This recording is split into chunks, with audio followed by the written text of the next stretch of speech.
So Lorraine Higgins, it's hard to keep the grin off your face. Athenry, and you got that great win with Apple. But you know, to be perfectly honest, there aren't enough wins over in the West, are there? They're all coming to the East Coast, as Arthur said. Well, this week certainly was a peak for Athenry. 850 million euros of an investment, 300 jobs, and obviously the multiplier effect as well.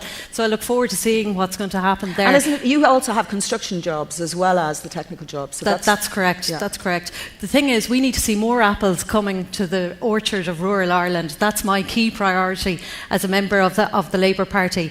We also need to look at European funds. We have a lot of friends in Europe. We need to make sure that they're working for the benefit of this country. Structural funds, we need to ensure that they're spread right across Ireland, that it's not just the Greater Dublin and the eastern area of the country that benefit. We've the Rural Development Programme coming on stream, which will be absolutely critical to the towns and villages in rural Ireland.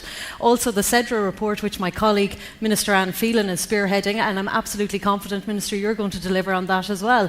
But there are other ways that we can help businesses as well. You know, we need to look at our rates situation.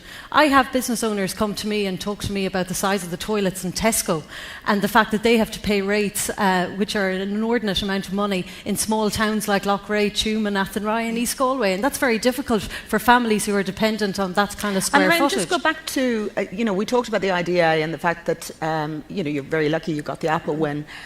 How do you put it down to the multinationals themselves, not understanding perhaps the benefits of moving to an area like Athenry, or do you think the IDA could do more?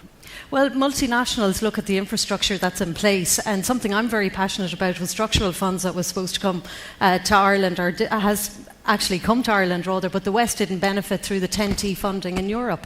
If we're not going to be building roads and ensuring that our airports stay open, if we're not going to ensure that things like sewage treatment plants in towns aren't available, we're not going to be able to deal with the capacity for these multinational companies. But as I said, this is just one part of it. Against the sale of Aer Lingus? I am absolutely against the sale of Aer Lingus. Okay. Good to know.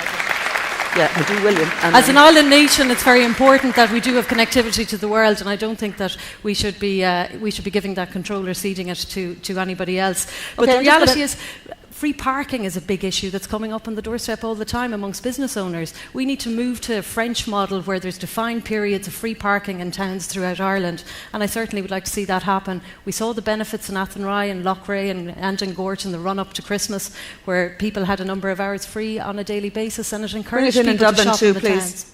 William, can I move to you? William?